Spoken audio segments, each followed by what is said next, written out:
Hello and welcome to episode number 4 of the album review show with me, Paul. And me, Mark. This is a slightly new way that we're going to be recording today because obviously we've gone into lockdown. So I'm in my house and Mark's in his. I'm absolutely loving doing these podcasts, Mark. Are you? Yeah, they're great. It's a shame, obviously, we can't be in a room with each other anymore, but hopefully we'll still be able to get that high production value that we like to give the viewers with this setup. Hopefully it doesn't fail us. We love our gadgets, don't we? Yeah. How are you getting on in lockdown 3? Yeah, well, I'm not too bad. I've been doing a bit of baking, obviously, because what else is there to do? And luckily, I'm still in work, so that's kind of filling most of my days. But kind of filling my time with baking and a bit of photography and just prepping for these shows really as well. I'm really enjoying doing the research and doing like the background the background work for what we want to do. How are you doing? Yeah, not too bad. It's a bit of a struggle, obviously, with it being winter, isn't it? It's not like the first time around when we had really nice weather and we could go in the garden and stuff. And I'm struggling to see sort of how gigs come back this year, really, as well, which is a shame. Fingers crossed something with the vaccine can happen, but it's not looking great at the moment, especially for festivals. I think they're going to probably pull the plug on them pretty soon, aren't they? Yeah, I don't think festivals are going to happen this summer at all. None of the major ones anyway. There might be a chance maybe of like local kind of faith style, festivals that can go ahead with restrictions, because I do think obviously we're going to be eased out of the lockdown in tiers. So maybe if you're allowed to do certain things in different tiers, they might be able to get some local versions of live music going outdoors. But that's obviously towards the end of the year. And obviously it's weird saying that because we're in January right now. But I think you're right that it doesn't look like we're going to be getting back to live music anytime soon at all. So recorded music is all we've got to be looking forward to, really, which brings us nicely onto the subject of today's show, really, isn't it? Yeah, so today's show is going to be a bit different. It's more of a preview of 2021. Obviously, last year we did our look back at 2020 and our top 5 favourite albums each. This is going to be a look forward to what's to come this year, what might be released, what we would like to see being released. I'm sure there's loads of good albums which are going to come out and help us through the year, aren't there? Yeah, I would think so.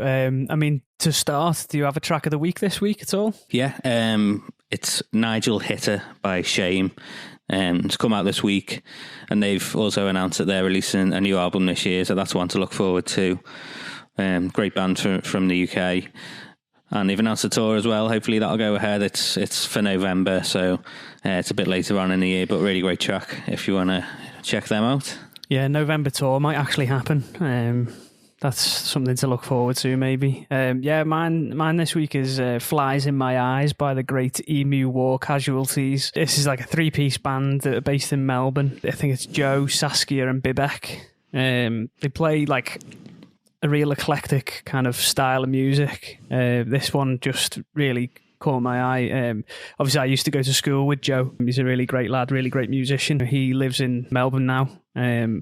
And it's kind of for fans of, I would say, Foals and Sundara Karma, kind of that kind of, they mix really organic elements with like the electronic style, and Joe's vocal in this song is like in the verse is really, really high, and like it's a real falsetto thing, but in the chorus it comes in with this really strong, funky, groovy kind of thing, and it's a really good track. If you haven't listened to it already, I definitely would recommend it. Yeah, they've come out with some really impressive stuff lately, haven't they? And obviously I used to be in a band with Joe as well, and he's always been a great songwriter, but he's just seemed to have come into a league of his own with this new band. Yeah, definitely, and I think there's definitely something about the kind of a freedom that he feels over there. It's just all brand new, isn't it? There's no like people that he's already been in bands with, blah blah blah blah blah. It's just that he's free to make the music that he wants to make, maybe. And as I say, it's a real breath of fresh air, because it looks to me, obviously I haven't spoke to Joe in length on this, but it seems like he's really accepting of the community of musicians around him, and some of the live studio stuff that they released over lockdown has been featuring a lot of different musicians. It's not just a 3-piece when they play live. They play with brass and they play with different synth players and different guitarists and stuff, and it just makes it really interesting and a really collaborative thing, and it's a real breath of fresh air.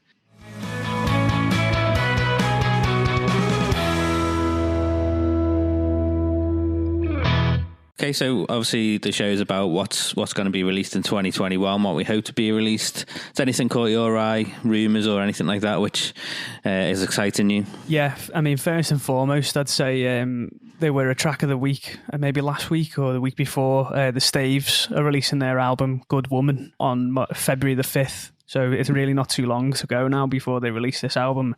And judging by what they've already released, I'm so excited for it. They've really stepped up the musicianship, I think, in this record. It seems to be anyway. It's a lot more band orientated rather than just them and an acoustic guitar or just them and a piano or something like that. And it really is exciting me about like what they can bring to the table. And I think they're going to be, I mean, I know they're already quite a big band, but I think they're going to be like, this is going to really step them up in like that festival lineup, if you know what I mean. This album's really going to make them, you can see them headlining a Glastonbury stage possibly in a year's time if this album does well, I think. And I'm really excited to hear the vocal harmonies and stuff. That's just is like liquid to your ears. It really is brilliant.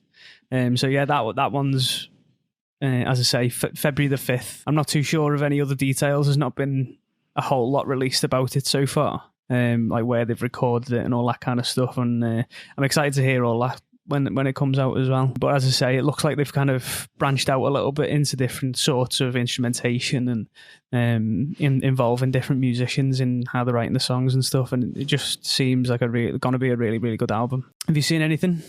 Yeah, so Lana Del Rey has announced that she's going to be releasing a seventh studio album, and she's given it a name as well, Chemtrails Over the Country Club. She put a little teaser online on YouTube in December for that as well. So there's going to be a lead single coming out next week, I think. Yeah, that one really caught my eye as well.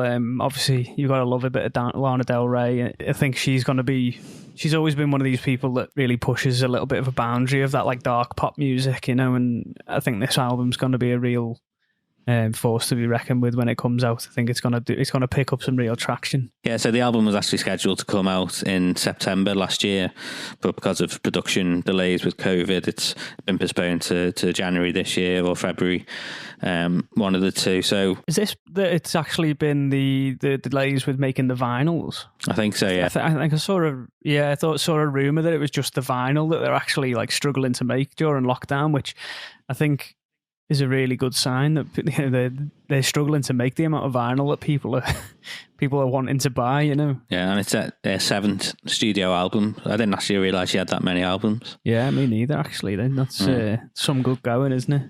Yeah. So any others which have caught your eye? Yeah, another kind of COVID-related one is Maximo Park. I've got a record coming out. It's called Nature Always Wins, and I'm really, really excited about this one. Maximo Park are just one of them bands that we've loved just growing up, teenage years. We've seen them so many times. I think the first NME tour that I went to, they headlined, and it was just an absolutely wonderful night, and it really opened my eyes to their like fast-paced, like punky indie kind of vibe, and I've just been following them ever since. I'm really excited for this album. They've released a track called Don't Know What I'm Doing, I think it's called, which is like the lead single off the album, and it just sounds like a classic Maximo Park record. They've not thrown in anything that you didn't want. They've just ticked all the boxes, if you know what I mean. And it's been recorded, from what I've seen via their Instagram and stuff, like during the first lockdown. I think they'd written it previously, and maybe they've recorded certain bits, but I know they'd recorded some guitars and the vocals for the record during lockdown, which must have been really difficult. And maybe it'll give it a certain sound, or maybe it'll give it a certain theme, or I know he wrote a lot of the lyrics while he was recording them, so that it's got to feature quite heavily on the album, and I think that'll give it quite a distinctive sound. Yeah, that's a great shout. Absolutely. As you say, we love Maximo Park. I think their first two albums are probably the favourites of mine. Just such a great band with like quite a distinctive sound, that northeast singing with an accent, which we like as well, don't we? Yeah, you can't get away from the like even when you sing along with the songs, you sing it with that northeast accent, don't you? Yeah. So as I say, Maxima Park, they just make you happy. I think they just make you really, like, they put you in such a positive mood. So yeah, I'm really excited for that one. Have you got any other ones? Yes. So Drake is releasing an album this month, I think, called Certified Lover Boy. He did release a single last August, which is due to be on the album. We haven't heard anything else other than that single, and there's no exact release date or anything, but he has put a teaser video on his YouTube like Lana Del Rey did. Yeah, it's meant to be coming out this month, so it could drop any moment. From what I've heard from the first single, it sounds really cool, more of the same classic Drake sound. Yeah, I think he's got his sound kind of dialed in now, hasn't he? There's just going to be, he's one that, for me, this social media really just loves his music, don't they? Like TikToks and like Instagrams and the videos that you kind of see. They love that kind of laid back mumble rap kind of thing, don't they? And this album's gonna probably be all over social media for the coming year or so. When it gets released, people are just gonna snap up little bits of it and play it behind whatever videos they care to do or whatever, which is a strange thing, really, isn't it? Because you've seen like Fleetwood Mac, for example, coming, the guy on the skateboard, it started to chart again because it was in the TikTok video and it had like a couple of million views on it, and it's kind of a new way music's being used. It's really interesting, but as I say, more of the same from Drake. You can't really go wrong. He's kind of found his niche, found his sound, and I think the main thing for me with Drake's new album, it's going to be really interesting who else is on it. Like, what featured artists is he going to have on it? Because he's got like the pick of the world, really, hasn't he? He could have anyone feature on his album, and I think it's going to be quite interesting, A, who it is, and B, how they've done it during the lockdown periods in America and stuff, or England if it's a British artist or something, and I think that's like the most exciting part for me, is like who's going to be on the record, who's going to be collaborating with him, kind of like the Miley Cyrus record that we reviewed a few weeks ago. One of the most interesting parts of it was the collaboration part of it, and I think a lot of new albums for bigger artists, that's like one of the exciting parts of it. Who you're going to get? It's a really collaborative time for music right now. Who's going to be on this album? Yeah, and Drake does like bigging up and coming artists as well, and from England, not just from America. He likes the UK grime scene, and he's bigged up quite a lot of up and coming artists and elevated them to a different level. So I do like that about him, that he champions new talent coming through, not just established artists like Rihanna, and who he also collaborates with, but he has this plethora of new artists that he likes to bring to the fore as well. Yeah, that's only a good thing, isn't it? It's nice to see someone with his sway being able to pull in these up and coming people. It's only a good thing for music going forward. Any other albums that's caught your eye? Yeah, and it's not. It's going to be one for like much later on in the year, I think, purely because of the logistical nightmare of what it is inherently is Arcade Fire. Arcade Fire, Wim Butler he's done a couple of interviews now where he said that they finished writing a record and they were about to record it in like February, March time last year. And obviously COVID-19 happened, which meant it's not going to happen recording it wise, but they've already got like the songs there and they're written and they're happy with them, which is really exciting because their last album, Everything Now, was just phenomenal for me. It was really, really good.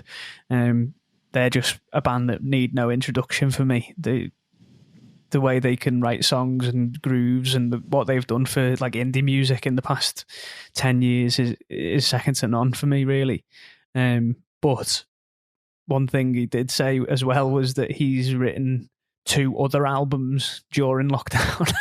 So I think it's going to be a case of cherry picking the best songs out of these 3 albums that he's got for this album that they're going to eventually record, because obviously they're not just the normal 4-piece band. They're a band of I think 9 core members or 7 core members or something, all of which live in different parts of the world, not even parts of the country. Some of them live in France, some of them live in Canada, some of them live in America, some of them live in South America. You know, the logistical nightmare of recording that band in normal, like, health times, let alone a pandemic, must be like stressful enough. Now you've got all this added in the mix. Again, I fully believe that they're going to find some way of doing it and find like a really interesting solution to the problem.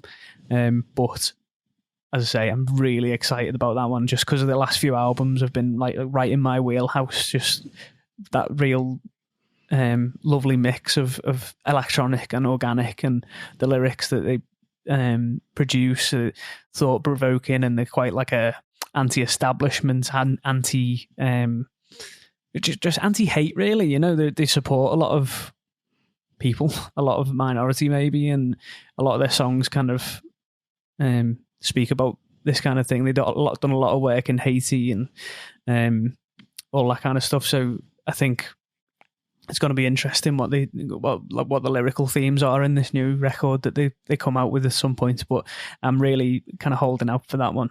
Yeah, absolutely. I think Arcade Fire are a band that I've not really given a proper chance to until recently. I don't know why. Maybe they're a bit Marmite, and some people love them, some people aren't that keen on them. So I've never really delved into their back catalogue until recently. And lockdown, I've listened to a few of their albums, and I don't know why I haven't listened to them before. I really admire what they do, and they sound great. Some great pop songs on there as well, aren't there? Yeah, the singles that they produce are just really good indie songs, you know. Yeah, again, I'm really looking forward to this one as well. Yeah, I'd say I don't know when it's going to happen, just because of the logistical aspect of physically recording that band. It must just be very difficult, but it's on its way, apparently, at some point. So, yeah, something to look forward to. Have you got any others? Yeah, so obviously quite a big one. It's not been confirmed, but it's looking likely that Adele is going to release a new record this year. She teased a bit last year, but I'm guessing due to COVID again, it's been delayed and pushed back, and studio sessions probably been cancelled and stuff. But apparently she has spent 2020 writing new material with Rick Knowles, who co-wrote Why Do You Love Me on her last album 25. So yeah, it's been 6 years since her last album, and she hasn't, as I say, confirmed anything about it, but rumour has it that it's going to be released this year. There's been some interviews with Pearl Jam's old drummer Matt Chamberlain, who has let slip that he's been involved in some of the recording sessions. He's been drumming on a few of the tracks on this new album. That's a really odd combination of people, isn't it? Yeah. In these interviews, he's sort of like gushing about how incredible she sounded, and saying it gave him chills hearing her voice through the headphones and stuff. So yes, he's going through a divorce at the moment as well, and she seems to write these albums based on big breakups in her life, so I'm sure she's got plenty of material to put into this one, and it's bound to be a pretty interesting one if that's the case. Well, she's been through a lot since her last album. Just in general, she's become a mother, hasn't she? Yeah. So she's become a mother. She's going through a divorce, and she's also she's had that dramatic weight loss that was obviously the big moment in kind of 2020 lockdown, social media and stuff, wasn't it? When she was pictured at the carnival in London. Yeah. I didn't recognise her. I genuinely didn't recognise her. But that must just be fuel on the fire of her lyrical content. One thing that you're going to get with Adele is just this outrageous vocal content. You know, she can. I've said it before, but she could sing the phone book, and I'd buy it. That you're going to get this brilliant vocal performance on each track, don't you? And that's one thing that we all sometimes need, just to put it on loud and belt it out in the car or something, you know. Yeah, she's always been like a revered artist, hasn't she? But it seems in the past few years with her headlining Glastonbury and with the James Bond theme and stuff, she's just gone supersonic now, and it'll be interesting to see what the response is to this album, I think. Yeah, I think she's just like, she's obviously a national treasure, isn't she? For people of kind of like any age group, that's what she transcends any kind of generational gap that some artists might not be able to. She's able to have 6-year-olds singing the song, but 60-year-olds, singing the song. She's got songs that are first dance worthy at weddings, and it's just any age group. It doesn't matter. Her songs are just right in there, for everyone. So yeah, I think this album's probably gonna just keep that trajectory going. She'll probably, when Glastonbury's back, she'll probably headline again. You can almost imagine as well, like 20-25 years in the future, doing that like Sunday Legends spot on Glastonbury as well. The Shirley Bassey-esque kind of set that everyone just flocks to. But yeah, this album's just going to be brilliant when it comes out. I think it's going to be it's going to be interesting who's been writing on it. As you said, Pearl Jam's drummer is involved, so they're obviously very, very open to who's coming in. Like if you've got something to add to the project, then come in and add it to the project. But this it's going to be interesting to see whether it's just another kind of like ballady record. One thing I did like about our last record was that some of the songs are a little bit more upbeat and a little bit like different. I would like to see a little bit more like of that on this album. Yeah. A little bit more of like the pop songs that you can kind of really get behind. Yeah, I agree. It's quite a lot to digest, a full album of sad songs, isn't it? And especially for us, I think we're used to more upbeat indie type albums. And obviously we can appreciate good songwriting and stuff, but it's always nice to have something with a bit more groove to it. Yeah, definitely. Moving on, I've got another album. I don't know if you've ever heard of an artist called Dodie. I haven't heard of her, no. No. Well, she's, I don't know whether to call her a YouTuber or a musician, because she's both, but she has a YouTube channel that's quite large, got like quite a large following. But she's released quite a bit of music over the past 5 years. I don't know. She released an album a couple of years ago, I think. I think maybe it was self-released. I'm not too sure, but it didn't really do maybe what she wanted to. She don't get me wrong, she's done world tours and she's done British tours and all this kind of stuff. But I think this album is going to be the one that takes her from a YouTuber, being primarily a YouTuber, to primarily a musician. So she plays guitar, but it's like a slightly smaller guitar, but bigger than a ukulele. But it's in the ukulele family, I think. So that gives it like an interesting sound. So she released the title track off the album, not the title track, but the first track off the album, called Cool Girl, a couple of weeks ago, and it's brilliant. It's just it like builds really nicely. It's really organic. It's just got that really nice kind of like pop vibe to it, kind of bringing something new to the table. But I think more than anything, this is going to be paving the way a little bit for how artists develop now.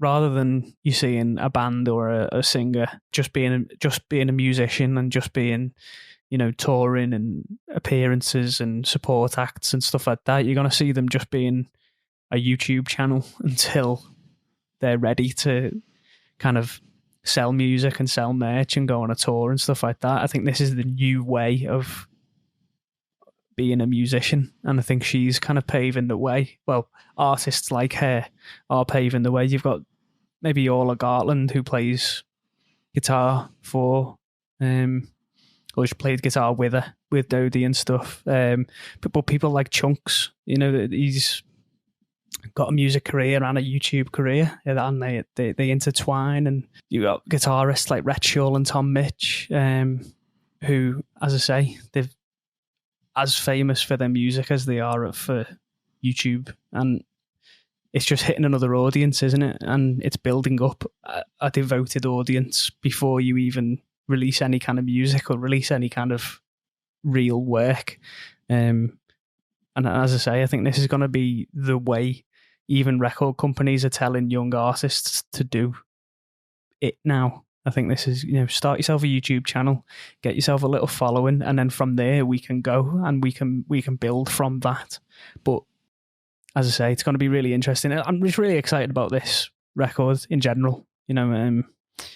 She's a really good singer, she's a really good musician, and I think the musicianship on this album is going to be brilliant. I did see that she was recording with Bill Ryder Jones at some point last year. I don't know whether that track is actually going to feature on this record, but he's always someone that I'm interested in hearing what he's doing. And as I say, yeah, I'm just really excited about this record. Yeah, brilliant. I've not actually heard of her, so I'll check her out as well.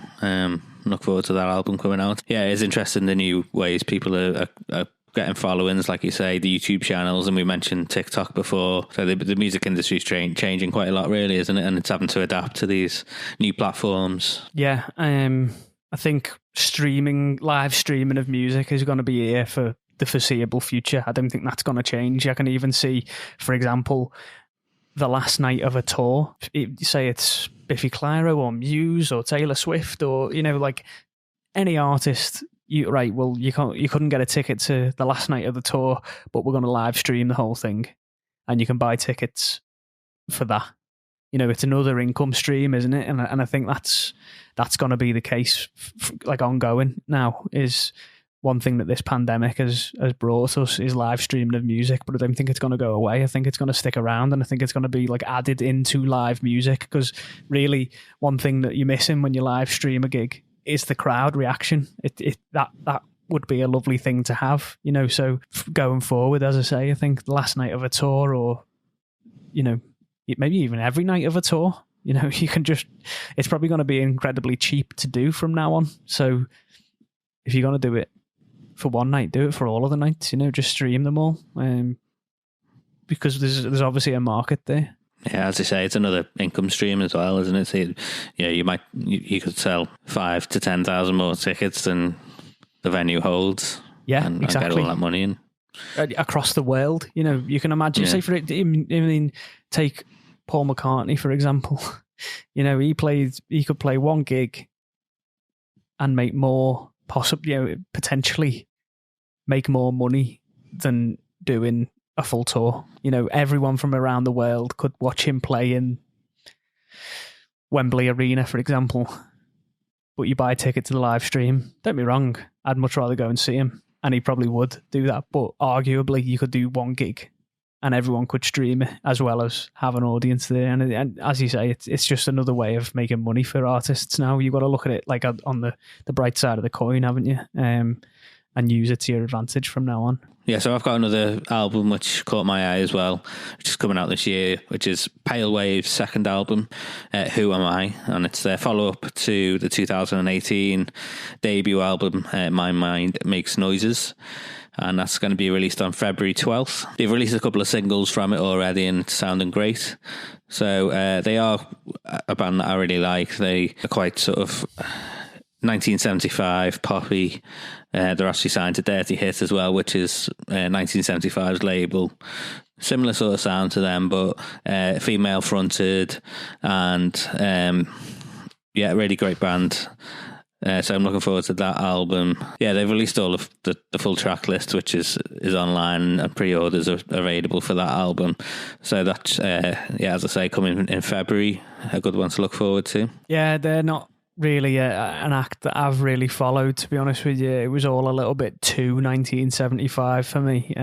It seemed a little bit weird for that to happen while 1975 or a band to be so heavily influenced by a band that are also in the charts as well. Just, I don't know, obviously there's a market there, people are listening to it because it's huge, so I'm wrong, but for me it was just a little bit too close, and I'm not a huge fan of 1975 anyway, so it was kind of a double whammy there. But I'm open to listening to the new album when it comes out, and I'm sure we'll have an episode on it, and I can tear it to shreds then. Controversial. I am joking. As I've said before, we want to listen to everything with an open mind, and I'm looking forward to being wrong about a lot of things with this podcast.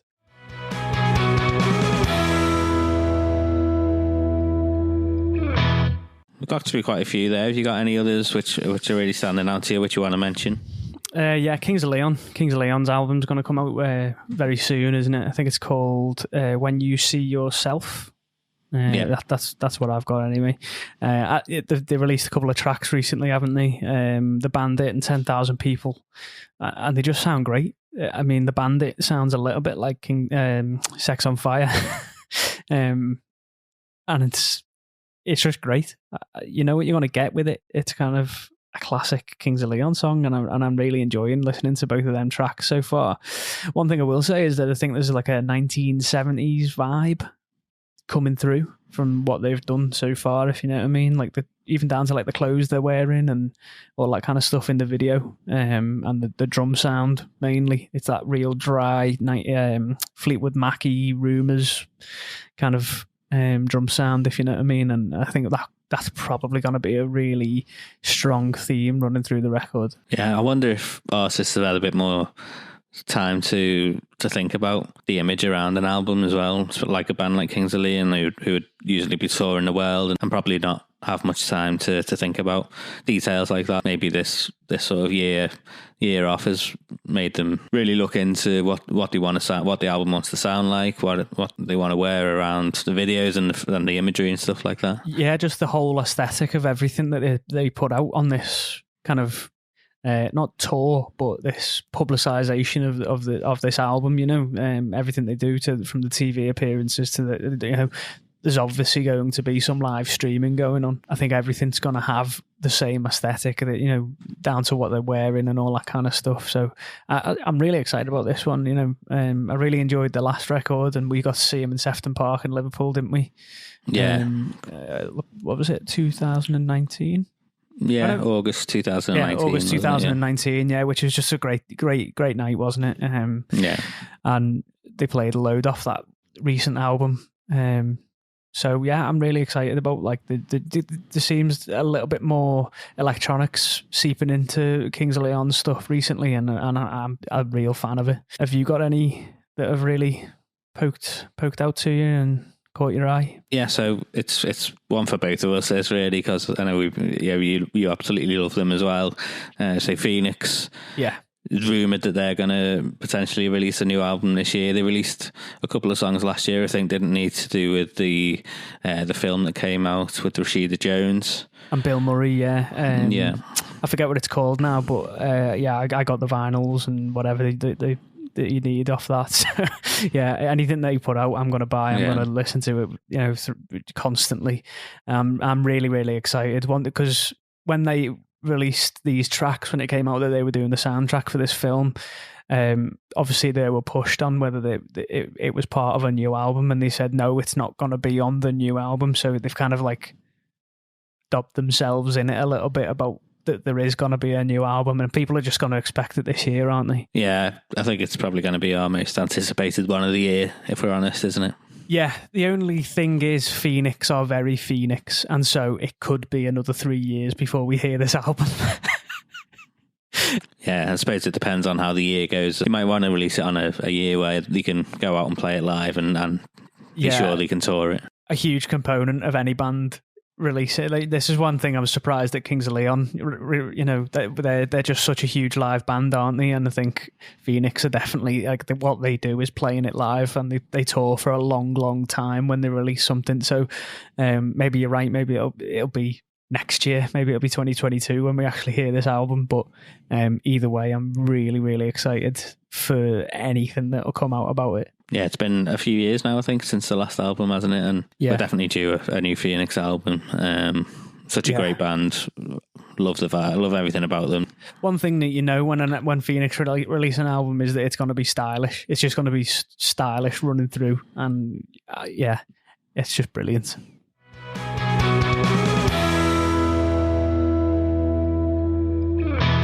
So moving on, to wrap up a little bit, I was thinking maybe we could give a list of artists that haven't been rumoured to be making an album, but if it would really make your year if they did release something, or release even just singles or something. So if you want to put it into the universe and see if you get anything back, I also think it'd be quite funny at the end of the year if we can look back at this moment and see if any of these artists did actually release anything. So yeah, have you got any artists that you nothing's been said but you'd really be into it if they released anything? Yeah, Arctic Monkeys for me. I think they're sort of at the stage where they've had a few years off, like they usually do now, and they probably have been in the studio in secret session somewhere. And I know there's been a few little rumours flying around that they've been recording stuff, but whether or not that's an album or just experimenting with stuff, we don't know. Yeah, there's nothing concrete come out really, as there. I know there's been pictures of Matt Helders in like playing the drums in LA on his own, but that doesn't necessarily mean that he's making anything for the Arctic Monkeys, really, does it? No, and obviously because they live sort of all over the place now as well, it might have been a logistical nightmare, like Arcade Fire, getting them all together in a room to record a new album. Yeah, and you never know. You might see like a new wave of recordings that are all done in different cities, completely apart. But I don't think they're the kind of band that will do that, especially after the last record where it was all done in that studio in France, all together in the same room. I can see them not kind of veering away from what they did with Tranquility Base Hotel and Casino. I can see them sticking with that kind of jazzy style a little bit, at least for the next record. That little kind of slower, as I say, jazzy and more melodic kind of thing, based in a different universe, a different kind of storyline running through it. But I think it's still going to have that kind of feel to the record. But yeah, that's a really kind of, that one will break the internet, as they say, if it gets dropped, out of nowhere.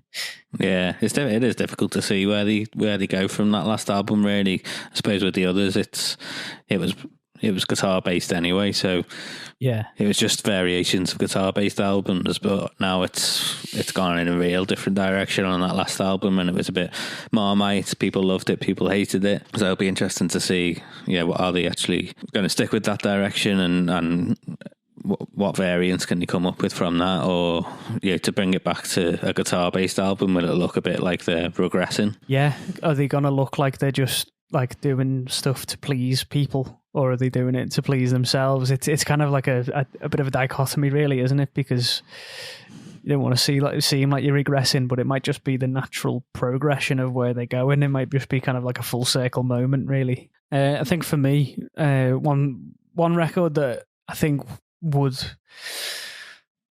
when I say I'd be excited, I'd be excited to hear if they progress and really kind of push on and move on with their sound and I think we're kind of due one now, because it's been about 2 years since the last one, is Catfish and the Bottlemen. They kind of have a 2 to 3 year break in between each one of their records, and it's been about 2 years now since their last record, and I think it'd be interesting to hear a new record from then. We kind of take the mickey a little bit sometimes, don't we, saying that they've released 3 of the same album because they sound so similar. But I'd really want them to kind of like push on and just try something different, and just be a little bit braver with what they do. But I'd be made up if they released a record this year. Yeah, I think maybe it's probably the longest time in between albums for them. They seem to release them as soon as they finish touring, don't they? Yeah. Obviously, it's probably down to last year and everything that's happened. And again, going back to the point with Arctic Monkeys,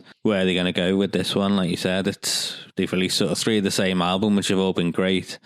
But is it time for them? Do they think it's time maybe to move away and do something a bit more different on this one? Yeah, I mean, it might not even be a Catfish and the Bottlemen record. It might be a what's his name? Van McCann. It might be a Van McCann solo record, or he's obviously a big fan of Alex Turner, and you can see that in what he does. But maybe Alex Turner has done a solo record before, and maybe he's gonna kind of like follow in that footsteps a little bit and just do his own thing.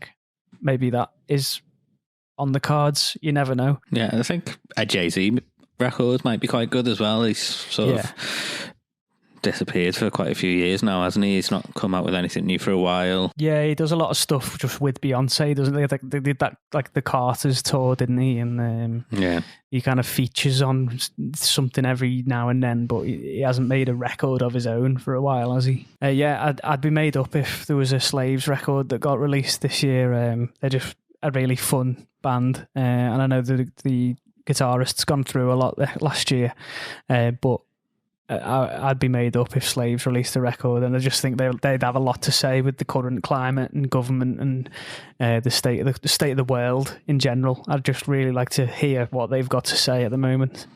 So yeah, that's another one I'd love to hear this year. Yeah, definitely. I think we might hear a lot more political based, real world based albums next year, and that will be interesting to see what's come off the back of what was a mad year. Yeah, and to be honest, 2021 has started with an even weirder couple of weeks, hasn't it? Yeah. So there's been a fair bit of content for if you're a political kind of styled artist. You know, you go after the political people, but there's been a lot to say. And a band that's close to our hearts as well, NERD. Yeah. We'd love to see an album from them, I think, as well, wouldn't we? Yeah, it'd just be the best. Another one that's close to our hearts is Blair. I mean, imagine if Blair released a record this year.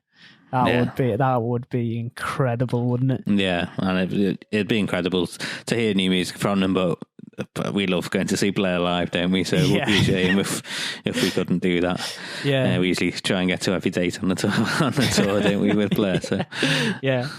There's also I think a Canadian punk band called Pup. It's been a few years since they released their record, and I just would love to listen to another record of theirs. If you get a chance to listen to Pup, I would highly recommend it, because they're just a real fun band to listen to. So yeah, we've gone through a few albums there, and there are a few other mentions which are rumoured to come out this year. We've got Lorde potentially releasing a new album, Rihanna, The Cure, Wolf Alice as well. So there's a lot of new music to look forward to this year. And I think it's going to hopefully get us through what's probably going to be a hard 6 months, isn't it? Yeah, definitely. Music's just going to be the shining light at the moment, I think, for me. Just new music being released is going to do me a real mood boost. But yeah, we crack on, and we're going to try and do a few more of these, aren't we? Whatever gets released, we'll try and do a review of. So yeah, I think it is going to be an interesting year for music. Thanks for tuning into this episode. We do want to try and do a bit more of these type of episodes, which aren't necessarily album reviews. We want to comment on music news, do previews like this, loads of different types of episode, don't we? Yeah. We just like talking about music. We just like chatting absolute rubbish about music. And if you want to hear more of that, then let us know. Because we're really taking on any kind of advice that we're being given at the moment, because we're complete newbies. We're faking it until we make it. Yeah, thanks for watching. Don't forget to subscribe to our YouTube channel if you're watching on there. Like us on Facebook, The Album Review Show. We're on Twitter as well, at Album Review Show, and on Instagram, at The Album Review Show. Yeah, I think maybe we'll try and do a little bit more back behind the scenes stuff, if we can, on Instagram. Make a little conversation with us, and we haven't got anything else to do, so we're definitely going to comment back or talk back or whatever, you know. So let us know what you think. Yeah, thanks for everyone who's given us feedback so far as well. It is helping us out, and obviously everyone who's sharing what we do as well. Word of mouth is going to be a big thing for us, and it's just thank you so much for doing that. Yeah, and that was episode 4 of the Album Review Show. Thank you very much, and stay safe, and we'll see you next time.